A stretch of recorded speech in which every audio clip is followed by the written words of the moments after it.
Praise the lord. Pocket message. కనికరము గలవారు ధన్యులు, వారు కనికరము పొందుదురు. మత్తయి సువార్త 5:7.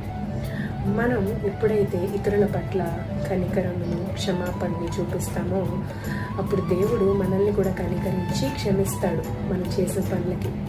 మన దేవుడు కనికరమును కోరేవాడే కానీ బలిని కోరేవాడు కాడు. Not offerings but kindness. కాబట్టి ఒక్కొక్కసారి ఇతరులు మన పట్ల చేసిన దానికి వారి మీద అస్సలు కనికరపడం, అస్సలు కాంప్రమైజే అవ్వం.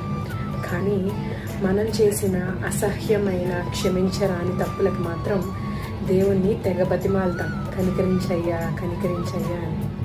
కాబట్టి దేవుడిస్తున్న మాట, ముందు మీరు కనికరించండి, అప్పుడు మీరు కనికరింపబడదురు అని. అదే దేవుడు మనకి నేర్పిస్తున్నాడు.